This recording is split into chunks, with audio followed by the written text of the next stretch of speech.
Warm greetings to everyone. Today we are on the third day of the webinar series to improve our healthcare access for the transgender and sexual minorities.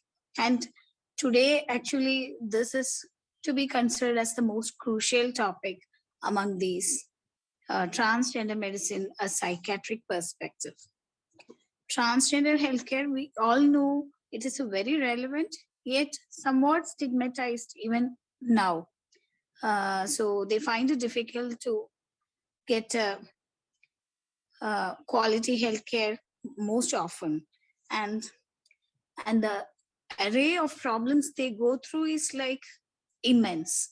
From the moment of the transformation, they find it difficult to sort it out things themselves, to accept themselves, to come out to the family, to the friends, co-workers, yet another array of problems in the name of dating, relationships, further family, everything. And all these are not that easy for them like everyone else. Everything is emotionally challenging, and that demands utmost understanding and support also, which might be often lacking also. Yeah, but yes, things are falling in its place nowadays gradually. I think now people understand like transgender identity is not a mental illness, at least. And like it is one of the nature's natural cause of human gender identities, gender disparities. Still, maybe many are not in a mood to come into the track. One thing we should all remember is we should treat them with the utmost or the due respect they deserve and with the dignity. And to hear more about this topic, we have with us today the very honorable Dr. Vivek Yu, consultant psychiatrist from Renai Medicity. We all welcome you, sir, to the most important session of the day. And I invite Dr. Ashwin to introduce the speaker to all. Over to you, Ashwin. Hi, everyone. So I get the privilege to introduce Dr. Untitled Vivek. He is working as a consultant in Renai Medicity in Kochi. So he got his diploma in Trivandrum Medical College, and after getting his MD, he worked in as a senior resident in Alapi Medical College. Before moving to his other assignment, in addition to winning awards in academic performance and professional work, he has been actively involved in delivering lectures in national medical conferences. His main areas of expertise include adolescent psychiatry, child and adolescent psychiatry, geriatric psychiatry, sexual medicine, de-addiction, and personality disorders. Currently, he offers a varied services like family therapy, sexual therapy, marital therapy, cognitive behavioral therapy, dialectal behavioral therapy, and exposure to response and prevention therapy. I'm really happy, sir, that you have come to a platform and decided to give us your expert knowledge in our topic. We are totally clueless on what this is, so I'm pretty sure you can enlighten us all at this time. Thank you.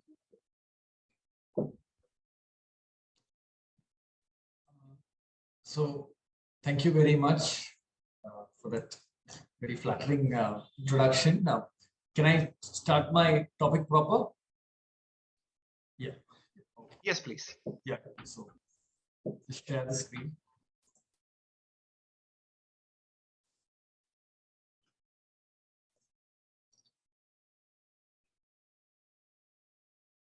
I hope I'm audible and the screen is visible. Yes. Absolutely. Yeah. Yes. So let me start. So I'm going to talk about transgender care and the psychiatric perspective to it. So, like it was mentioned, I'm Dr. Vivek, and I'm a psychiatrist working at Renai Medicity Hospital, and I have exposure to transgender care because we have a transgender clinic at our hospital, and it's just not a psychiatrist alone, but it's a multidisciplinary team there which includes a psychiatrist, endocrinologist, plastic surgeon, an oral and maxillofacial surgeon, a larynx surgeon, psychologists, lawyers, and a host of other people. So it's just not a one-person team, but it's a multidisciplinary team where all areas of transgender care are addressed. So that's where I learned the ABCs of transgender care. So let's move to the topic proper. So LGBTQ, this is something which all of you would be hearing, right? But I'm just mentioning this because sometimes laypersons, okay, fine, but as doctors, we need to be knowing about this. What is this LGBTQ? Lesbians, gays, bisexuals, transgenders, queer people. That's what LGBTQ is. And each thing is different and it's not synonymous. Because very recently, or a doctor came and asked me, whether are these transgenders gay? No, they're not. Of course, they're not. And many people feel all these things are synonymous. It's synonymous to some psychological problem, etc. No, it's not so. And we need to be, as doctors, we need to be knowing more about this, because a lot of people, there were always such people around, because I constantly ask these people, where were you? So they were all telling that before like say about 4 or 5 years before, they were always there, but they were afraid to come out. The awareness, etc., has increased. So that's how they came out. And some people, they were forced to go to other cities, which was more transgender friendly. But now, because Kerala is more transgender friendly, they've all come back and they are doing the transformations also now. So what's sex? So it's the physical classification of people as male or female by their reproductive organs and functions, by their anatomy, by the chromosomes, and by their hormones. So what is this intersex? I'm telling all this because even doctors are confused on such things. So intersex is a general term for a variety of conditions in which a person is born with a reproductive or sexual anatomy that does not seem to fit the typical definitions of a female or a male. So we move on to the topic proper. What is gender? So this refers to the culturally and society determined meanings assigned to a male and female, and it's usually a label placed on that individual. Okay. And each society emphasizes particular gender roles that each sex should play, isn't it? So similarly, although there's usually a wide latitude in acceptable behaviors for each gender, initially there was roles, but now the roles are getting interreplaceable now. So we move on to something called gender identity. This refers to the internal, psychological, or spiritual sense of self relative to one's degree of maleness or female. So this can be in opposition to the socially defined idea of one's gender. So this is where gender dysphoria, gender identity problems, all these things come up. So a question which a lot of these people ask me, or at least the parents ask me, is it nurture or nature? Is it genetic or is it due to upbringing? So even now we have not got a true answer to it, but what I can tell now with the current scientific knowledge, it's a mix of both. It's definitely your genes, it's definitely in your upbringing, and it's partly in your upbringing. So it's a mix of nature versus nurture. It's a mix of environment versus your genes. So what is a transgender? A person whose internal gender identity does not match the anatomical sex with which they were born. Consequently, the socially defined gender label assigned to match physical sex creates a conflict within the person. So this is what happens. Just imagine if you are a male person and there is a female inside your body trying to break out, and nobody seems to understand. Everybody seems to tell, what is wrong with you? Why are you behaving like this? This is a constant thing which they start hearing. So when I ask these people, when did you first feel that something is changing in you? I'm a little different. What's happening? So some people, most of the people tell that it's during their, what do you call it, adolescence or puberty. But recently I had a patients or a client's parents who said from the age of 3 we've seen the changes, and they were more comfortable in the opposite sex dress. They mixed better with the same sex, etc. So it could be at a very young age, and it's highly difficult for the parents to admit it, understand it. They are in denial, and many of these clients, many of these people go into a lot of host of psychological problems. They have to undergo a lot of abuse. We've seen that about a huge amount of people have undergone abuse. It could be physical abuse, sexual abuse in childhood, which again brings to them a lot of psychological problems in their adulthood. So what is transsexual? So this is a medical term referring to a person whose gender identity differs from what is culturally associated with their biological sex at birth and who wishes to undergo sex reassignment surgery. So transgender is usually a lay person or a normal person addressing, but a transsexual is what we medical doctors give. So what is gender expression? So that is a way in which a person communicates his or her gender to others. It could be clothing, it could be jewelry, it could be hairstyle. So now it's getting a little difficult because there are some clothes which are unisex. Occupation and status in society, communication style, etc. So this is called gender expression. So the sexual orientation is an enduring pattern of emotional, romantic, and sexual attraction, and it is not a behavior. And please note, orientation is not a choice. Research suggests that it is a combination of genetic, hormonal, environmental, and biological factors prior to birth. So sometimes we can't decide what is our orientation, and it's due to genetic, hormonal, environmental, and biological factors prior to our birth. So before I move to some very important things, this is a question which has been constantly asked. At what age did you decide to become a heterosexual, bisexual, etc.? I'll just explain to this with an example. In my OPD, when I was sitting in my OPD, suddenly a person called me and said, I got your number from so-and-so person, and I'm calling you because somehow my kids at the age of 12 suddenly told me that they are bisexual. And this person was totally shattered.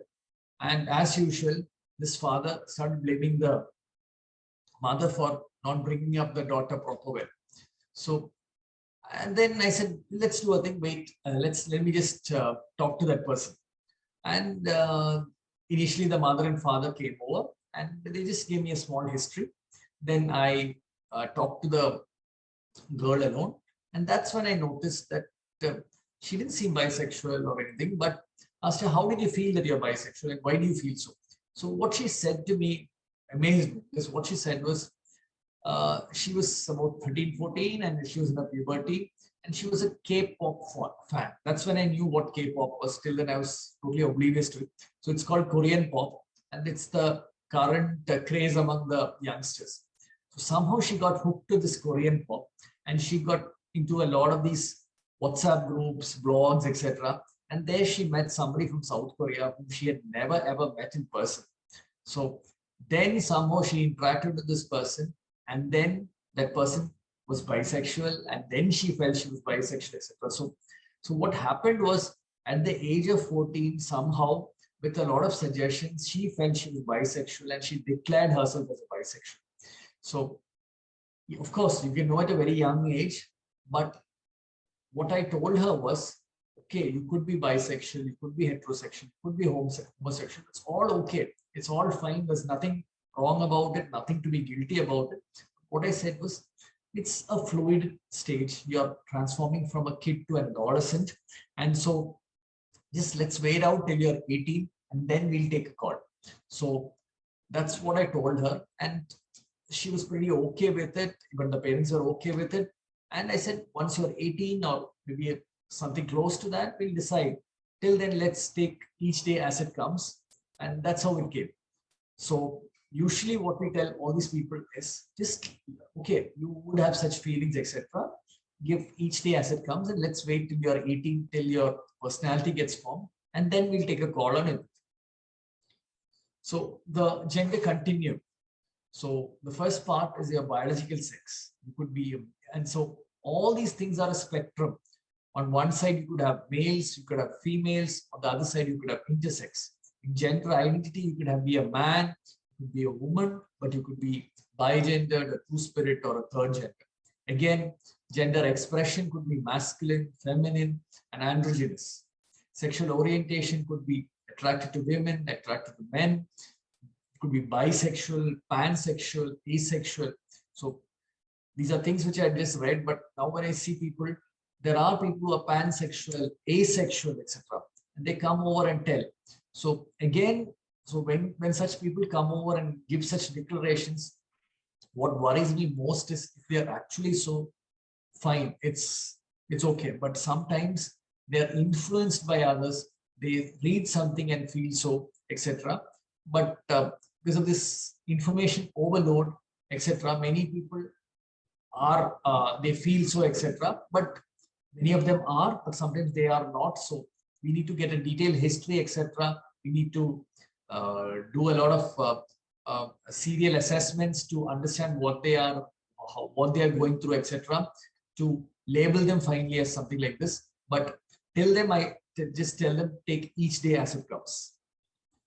So what are the issues? One, the huge big problem which they face is family acceptance and social issues. We tell that we are very modern, we accept everyone, etc. But when it happens at our home, our place, the family totally clamshell. There are many families who bring over their children, and I tell them, see, I have absolutely no role in changing your child's sex, gender, sexual orientation. It's what they are, please accept it. But somehow they want to hear from me that what their daughter or son is telling is wrong, and give me some way of medication, give me some therapy to change. So I tell all these people that, see, I have absolutely no role in that. My only role is to ascertain whether this person has gender dysphoria or not. Second, if they have any comorbid psychological problems, I have a role in it. Otherwise, I don't have anything to it. And many of these people, transgender people, they bring their parents over, not for anything else, but for the only fact, tell them this, because they believe that when a person who can tell it scientifically, the family accepts. And there's a lot of social issues too. From childhood, they are made fun of, they are kept aside, they are taunted, etc. And they go through a lot of emotional stress, a lot of abuse, physical abuse, sexual abuse is rampant, childhood abuse again is rampant, which all affects their psychological state. Many of them run away from home, land in the wrong places with the wrong people, the wrong crowd. Many of them extremely intelligent people, extremely hardworking people. Somehow they get stuck with just a school degree, etc. So that's a huge thing. But the good thing is, especially the Kerala government, I don't know how many of you know, I think it's one of the most transgender friendly governments in the whole of Kerala or even in the whole world. They're doing a lot of these, they have a lot of homes for such people, educational opportunities, reservation, and they're even giving about 2.5 lakhs. The Social Justice Department is giving about 2.5 lakhs to these people for hormone therapy, for surgery, and they are given a lot of opportunities to work, etc. And the only issue now is it's all it's not upfront payment, but once you get the surgery or hormone done, then they pay according to your bills. But still, 2.5 lakhs is not a small amount, and government is going out and out to help these people. Next is drug and alcohol issues. It's huge among this population. What they tell is, see, this is the only time where we can forget our problems. So they are into a lot of alcohol, drugs, weed. It's there in the general population too, but in this population, it's on the higher side, and sometimes they come to us only when a crisis happens. Mental health challenges. Again, it's huge. I'll be dealing with it later in the end of the presentation. Anxiety, tension, depression, drug abuse, addiction issues. One important thing which many of us miss out is relationship issues. They, from the start of from the day they are born, they go through a lot of relationship issues, starting with their parents, with their friends, with their colleagues. Then they land into a lot of unhealthy relationships. Partners walk out, they end up in suicides, homicides, etc. So mental health challenges are huge for such people, and they need to be addressed. And there are a number of studies. Individuals who identify as transgender tended to experience higher rates of mental health issues than the general population. And there have been many studies, India and abroad, which show that up to 3 to 13 times it's higher. And so one question which many doctors ask me is, what is the approach you need to have when a transgender person? It needn't be for a transformation surgery, it needn't be for a certificate they come over. But what as a doctor can you do? The first and most important thing is to be non-judgmental and be unbiased. You may have lots of personal opinions, but they are coming to you as a to see you as a doctor. There you need to use your scientific temperament, be totally non-judgmental and be totally unbiased, because they've been undergoing pressures, they've been undergoing harsh reactions from others from childhood. So please be non-judgmental and unbiased and give them a patient hearing. Just listening to them alone helps a lot. So please do that. So I said we have a huge team. This is our team there. We have plastic surgeons, we have endocrinologists, we have psychiatrists, we have psychologists, we have laryngeal surgeons, we have oral and maxillofacial surgeons, we have legal advisors, we have patient support people, we have gynecologists, we have urologists. So this is a huge number of people who are running the transgender clinic at the place where I work in Medicity. And all of these people contribute to helping these people have a productive and great life. And I'm proud of each member in this team. So this is it's been a little time which we tabulated it, but in our transgender clinic, we've seen about 255 trans men and 550 trans women, and about more than 250 surgeries have been done till date, which includes SRS, which is sex reassignment surgery, facial feminization surgery, which is changing the face, breast augmentation surgery where breast implants are kept, mastectomy where breasts are removed, laryngeal surgery, etc. So it's a pretty decent number at our clinic. So the next part is certain practical parts. These are certain people who came over to see me. Okay, so this was the first transgender person whom I saw. That was long back. Even our transgender clinic started about 5-6 years back. So this was much before that. So this was a 19-year-old girl who was referred by a skin specialist. So when the skin specialist called me, what he said was, see, I'm sending you someone with anxiety. So I was expecting a client with anxiety. And what this person said was, she was under a lot of stress in her workplace, and it was a makeup institute, etc. And but something was amiss. And after a while, I was like, I didn't know, but I didn't know what to do. Like I didn't know what to ask, etc. But she was definitely anxious, but there was something which is not adding up. And that was when she said that, see, doctor, I am not a boy, that she was a boy and not a girl. So that's when I realized, oh God, I couldn't pick it up. But that's when the problem started, because she was anxious and she said that I shouldn't be talking about this. And that's when the doctor who referred over called me. So there's something called client confidentiality. He wanted to know what happened, etc. Then there were problems at the institute because she had gone there as a female, but she was actually a boy. So there were a lot of problems there, and I had a great difficulty convincing all these people. But somehow the good thing is she could get out of it. The institute changed their policy. The workplace changed their policies to make it transgender friendly. And what I heard is she's doing extremely good now as a professional makeup artist. Okay, so this is the first case I saw. So this was the second case I saw, not a second case which I'm presenting. So this was a 21-year-old who was under hormone treatment for a few months. And initially this person had come over and seen me, and usually the flow of things is they meet the plastic surgeon or the endocrinologist, and before starting the hormone therapy, they come over to me so that I can do an assessment on whether they have gender dysphoria or not, whether they are psychologically fit to start hormone or surgery. So we do a series of assessments. So the assessment was done and the hormone therapy was on. But that was when this person got a central government scholarship for training. But unfortunately, the central government agency wanted a medical fitness test report from this particular person. So that's when I gave a certificate mentioning that it was a gender identity disorder. Pardon me, because I'm mentioning this gender identity disorder. This is long. There are things called ICD-10 and ICD-11. ICD-10 was gender identity disorder then. Now it's gender dysphoria.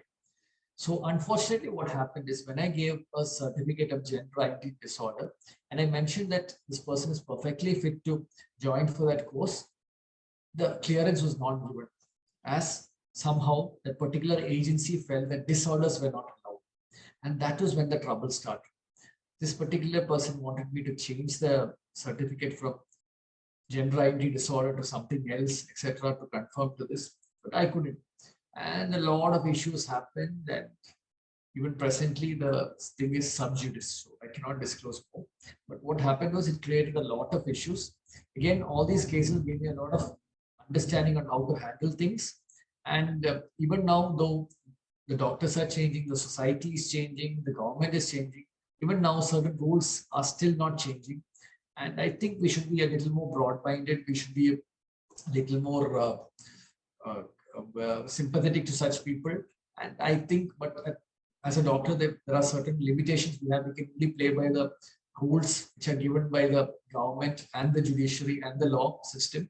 So it's things which the government and the state has to take up.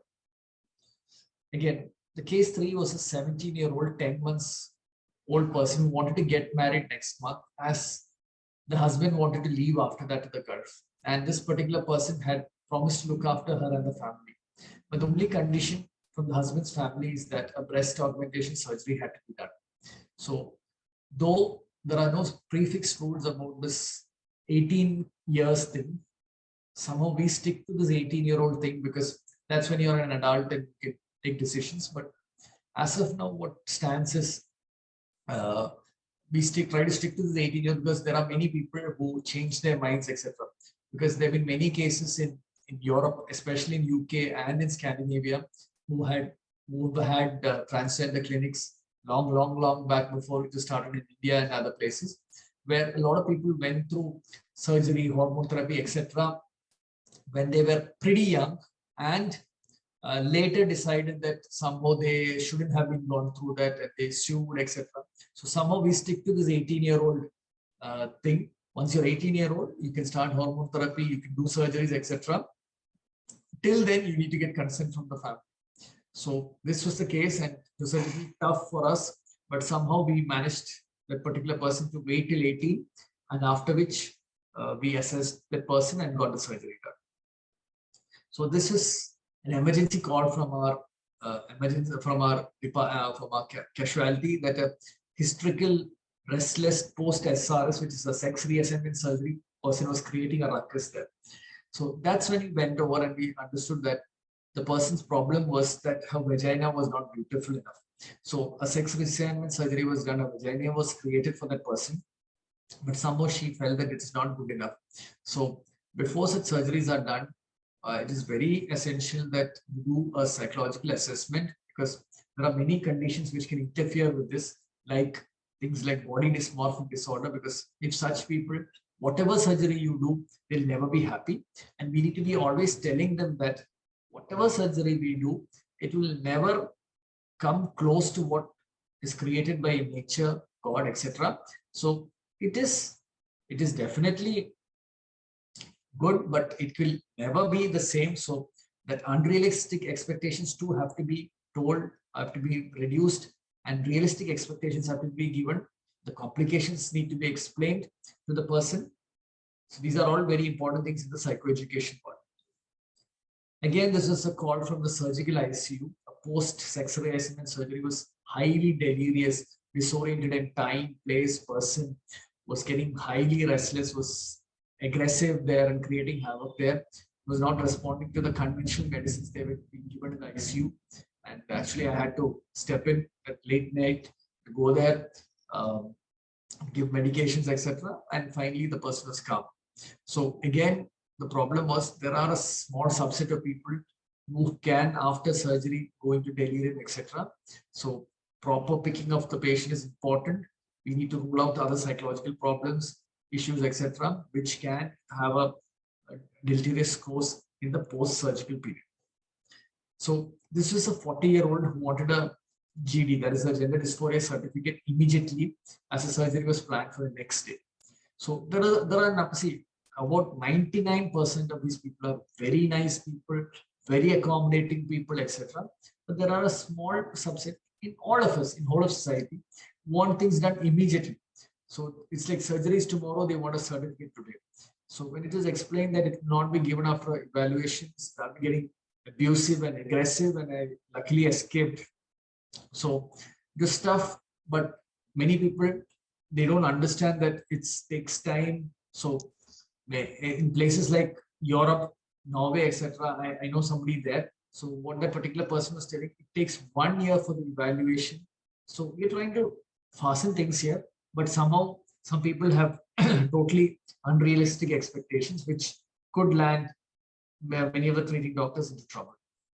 Again, this was a 16-year-old who wanted hormone therapy and presented with mother. They also wanted a GD certificate to file in the family court to claim maintenance from the dad. And the dad had thrown them into the streets. So again, what we tell them is, you don't need a GD certificate from a doctor. It's self-certification.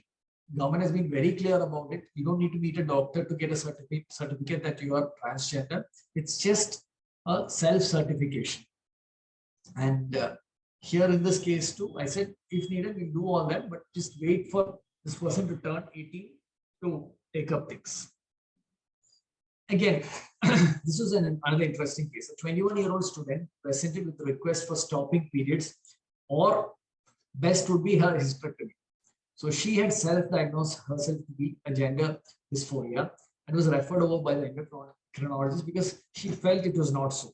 But the evaluation revealed a different story, which is the fact that she never had gender dysphoria. What she was going through was, she was going through a psychotic episode.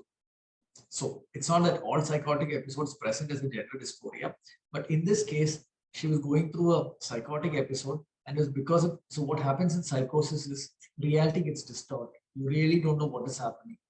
The truth, false, myth, fantasy, etc. gets mixed up. And in that case, she felt she was having a gender dysphoria, and she wanted a hysterectomy or stopping periods. But we started treatment for her, and once her psychotic episode came down, she was pretty normal, and she didn't need any medicines to stop her periods or a hysterectomy. So the common psychological problems faced by these people, the most common is depression, which includes low mood, anxiety, tension, the lack of motivation, negative thoughts about self, guilt, suicidal thoughts, etc. Social anxiety disorder, where they have difficulty facing people, interacting with people, etc. Bipolar disorders, where they hover between depressive and manic episodes.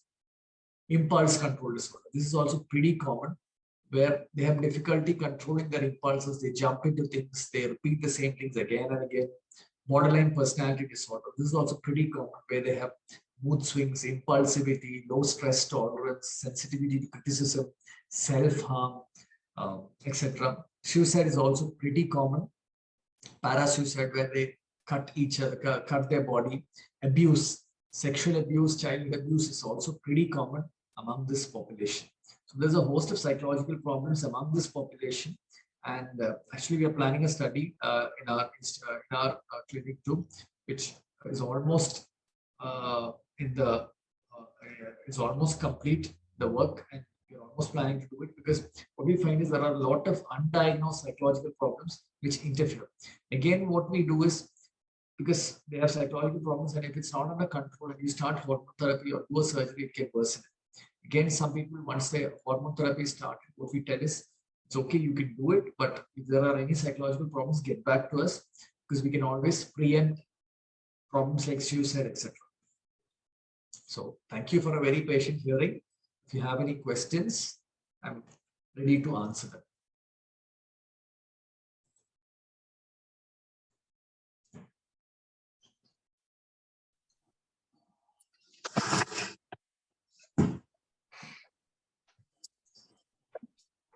Thank you. That was very, that caught our attention throughout, and we were well into the topic. That was very enlightening. So there was a few questions which got answered in the Q&A, but one of the attendees asked, how do we counsel a patient with gender dysphoria who are minors? Can they be put on hormonal replacement therapy? Okay, so the question is, they are below 18 years and they are into hormone therapy. Okay, so it's a very general question. Preferably, what I do is, we don't start for me, the endocrinologist, and me and the plastic surgeon. Preferably, we don't take such cases below 18. But what the law tells is, if even below 18, if they want to, they can.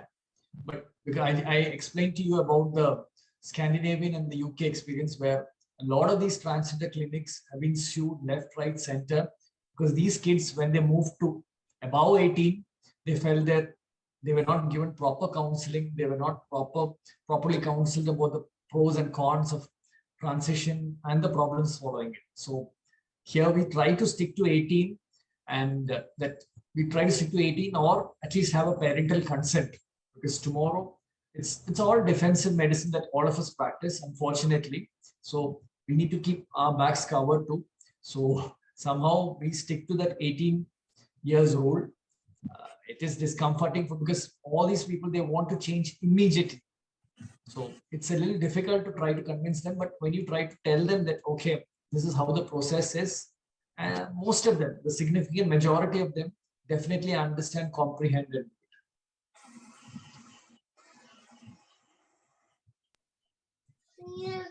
Thank you, Dr. Vivek. Yeah. So if there is any other questions? I think there are some questions in the chat. Dr. Vivek, can you explain something about the conversion therapy? Because there is a lot of hue and cry on this area. Yes. Practice how doctors would like to know about that. And one of the questions in the chat box also something related to that. So see, just like in the initial days, homosexuality was considered to be a mental illness. Even this was considered to be a mental illness, and many people believe that you could change their gender identity issues by medication, by giving them multiple therapies, etc., conversion therapies, etc. But let me be very frank. Current scientific evidence tells that conversion therapy is unlawful, does not help in any way, and is actually detrimental to the psychological and physical health of that person. So it is a big no. And concerned parents, see, you may feel that it's all the lower strata, but we have concerned parents and concerned people, even doctors, who bring over their wards telling that please do something, conversion therapy or whatever, to help. So what I tell them as a psychiatrist is, see, my job is just to identify whether this person is gender dysphoria or not. My job is not to do any kind of conversion therapy. It is totally unlawful. It is totally unscientific. We are scientific people. We stick to science. And as of now, it is illegal. Actually, the High Court had recently come. It had come up in the High Court of Kerala, and our IPS, which is the Indian Psychiatric Society, had given a policy statement to our policy statement, and we had responded to the High Court, where we had asked for such things to be banned and even action taken against people who do so. But it's unfortunate that even now in a highly educated state like Kerala, such things are happening. It's happening in other places too. But let me be very categorical. It is totally unscientific. There is no legal basis to it. And people who are doing it are breaking the law. And actually, you are spoiling the life of that particular person too with such unscientific methods. You should be more sympathetic to such people. You should give them opportunities to transition, etc. Of course, please wait till they are an adult so they can make a conscious decision. Doctor, probably I think because of the poor social position, the current visible transgenders that is causing the problem. Because parents are seeing them who are of very so the social status is very poor. Maybe that's one of the reasons why a parent don't want to be accepting. If a doctor or psychiatrist say so.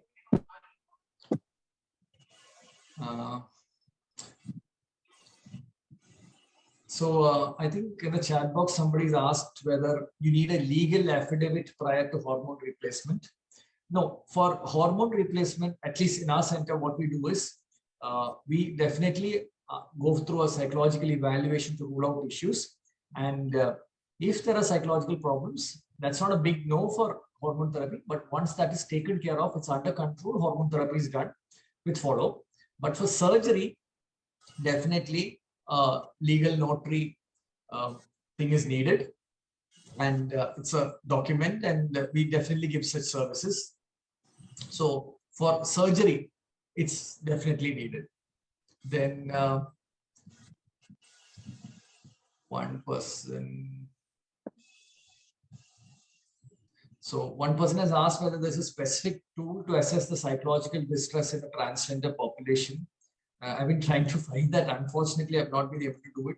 So basically what I do is we have something called ICD, the ICD classification by WHO and the DSM, which is the American one. If it fits that, we do that. And the usual clinical examination through which most of these things come up. Another person has asked whether borderline personality disorder can imitate true gender dysphoria. The person has said that they've encountered one person who could not be actually dysphoric, but is unstable in identity. Yeah, so it's not that borderline personality imitates gender dysphoria, but a significant, like I mentioned among the psychological problems of borderline personality disorder, a significant population of transgenders. I'm not giving a number, but we're doing it in a study, but a significant population, which is a major population, have this borderline personality. They have these mood swings, impulsivity, low stress tolerance, sensitivity to criticism, self-harm, etc. So it's comorbid to them, but it's not a borderline personality presenting as gender dysphoria. Then how do we differentiate between a genuine case of gender dysphoria and one confused to excessive exposure to social media? So this is something which we've been facing during the last 2 years of COVID, where a lot of information overload has happened, including about this. Everything is on their fingertips. So children who are suggestible, in a suggestible age, they can be easily influenced. Like the example which I mentioned, the child was not bisexual, but she went to a site where she befriended somebody who was bisexual, and that person was giving her suggestions that she was so, and she felt so. But when I explained to her that this was just a transition from a young girl to an adult woman, and through in this phase, a lot of things can happen. It's fluid. It's a transitional phase. She understood, and so she could have been bisexual. It's different, but the thing is, she was not. So, as parents, what I always tell the parents is, because there are parents who bring over children to me to teach them sex education. So what I tell them is, see, it's not my job to teach them sex education. As a father, the best person to a male child is a father, and the best person for a female child is the mother.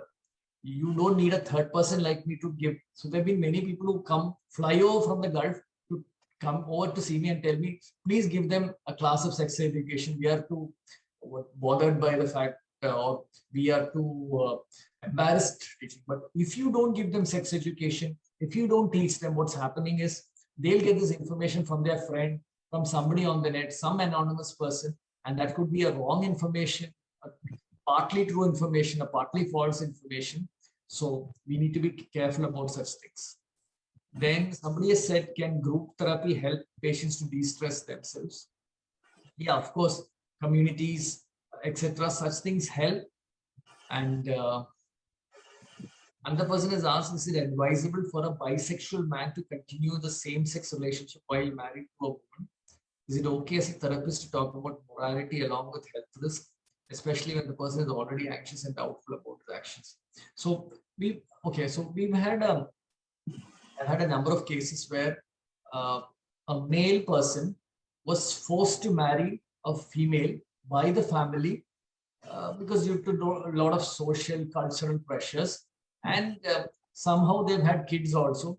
But after a particular age, they somehow they don't want to stay in this unhappy relationship just to satisfy others, and they've gone to divorce. They've landed into huge trouble, etc. So what I tell, and because there have been many cases also brought over to me that, please, doctor, tell this person to marry. They believe marriage is a panacea for everything, but it is so you're bringing a person into an unhappy relationship. You're spoiling that person's life and you're spoiling the other person's life. And when I hear educated people talking about it, okay, uneducated people, they don't know about it, but educated people talking about such things where marriage is a treatment for such things, absolutely no. And is it okay to talk about morality? So that's one other thing. So we need to be non-judgmental when we treat such people or any person. We may have a lot of personal opinions, but when they come to you, they are coming to you as a scientific person. So please keep that personal views. I may have a lot of personal views, but it should never interfere in my professional life. There it should be totally centered around the patient or the client. And the second part is the health risk. A lot of these, like sir mentioned, that a lot of these people have a lot of sexual, sexually transmitted diseases like HIV, like hepatitis, syphilis, etc. So what we tell them is, and some of them have unprotected sex, random people, etc. What I tell them is, having sex is not a problem, but please do have protected sex. Many of them have been raped, etc. So, and but now they have a lot of communities, etc., and things are a little better off than before.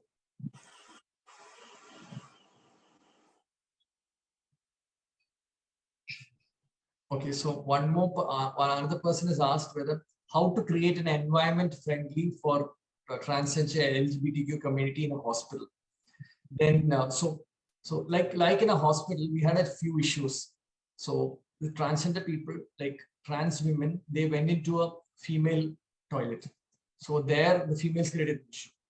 Then a trans man went into a female toilet, they created an issue. So actually in our hospital for the last few years, we have a transgender toilet because we tried explaining all this to the people, but somehow many people don't understand such things. So we created a separate transgender toilet for such people, and that helped resolve such issues. So even there are many doctors who come over and tell, is this a mental illness? Is this a, are they simply telling all this? Isn't a psychiatric problem where you treat it and you cure it, etc. So we need to sensitize the population, and such awareness classes, etc. help, because you need to know what's happening in society, and society is fast changing. So gender dysphoria in children, how do you handle it? So like I mentioned, usually what we find is it's usually during the teenage or the adolescence or the puberty that such things pop up. But there are children who always tell that from a very young age, from the time I remember, I've always wanted to be a male or a female, vice versa.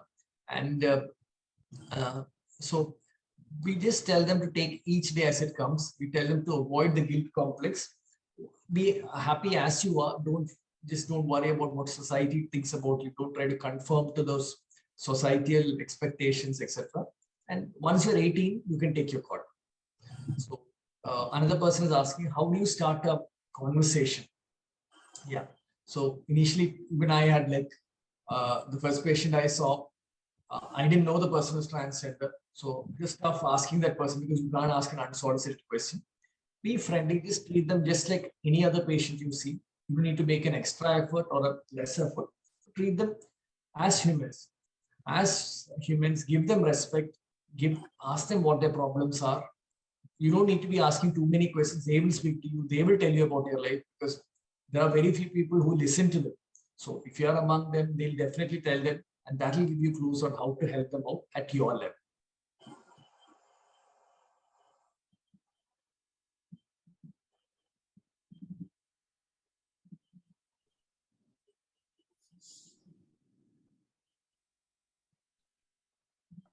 I think we have taken up all the questions. Dr. Praveen, would you like to ask any questions to Dr. Vivek? Yeah, I just had one more question regarding the hormone replacement therapy. Still have a doubt whether hormone replacement therapy can cause any psychological issues also, because we are changing the natural environment inside the body by adding more hormones. Many doctors had asked this now to practice, but we don't have a clear answer to that.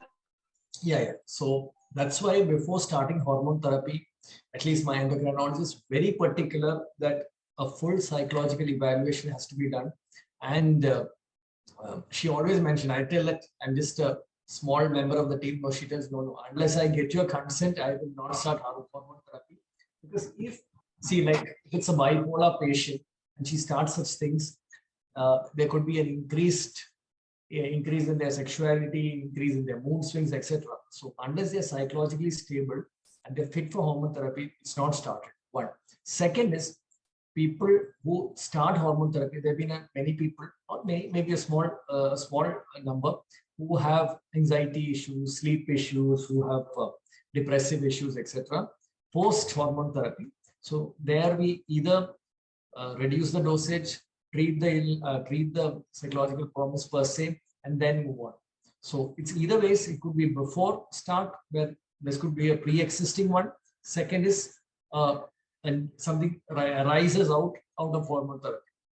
But in a significant population, such problems won't come up.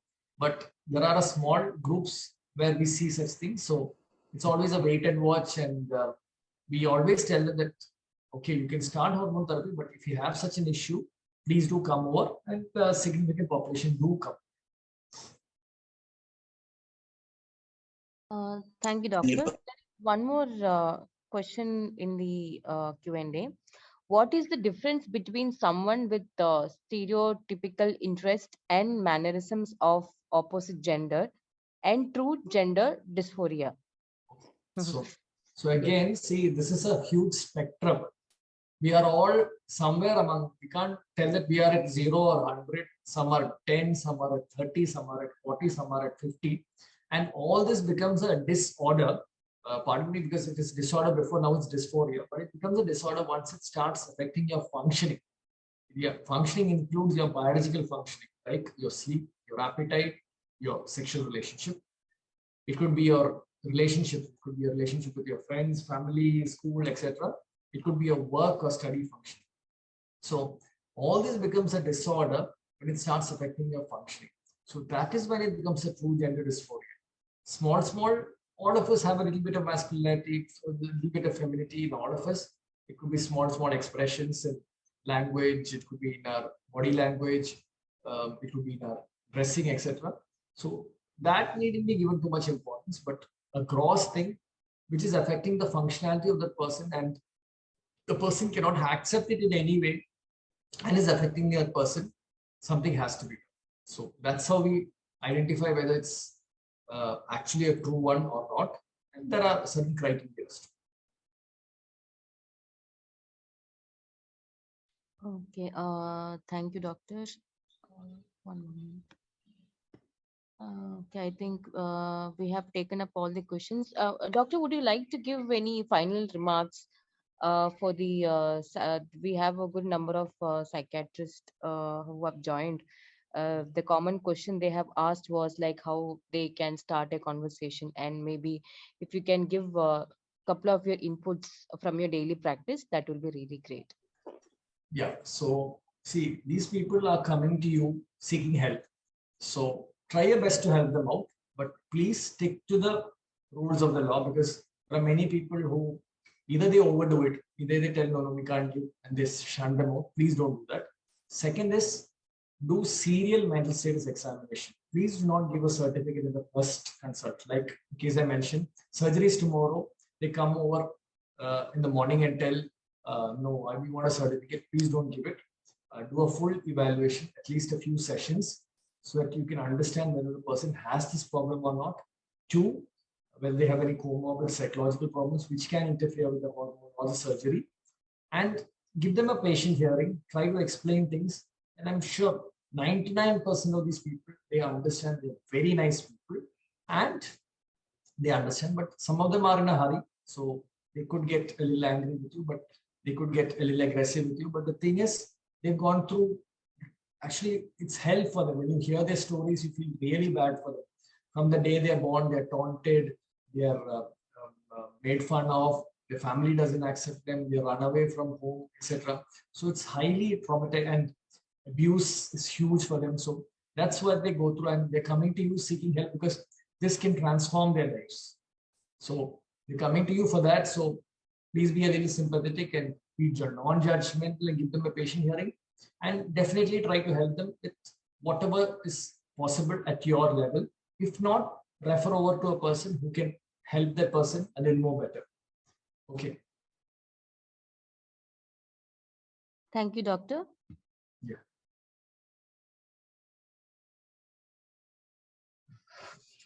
Thank you so much, sir.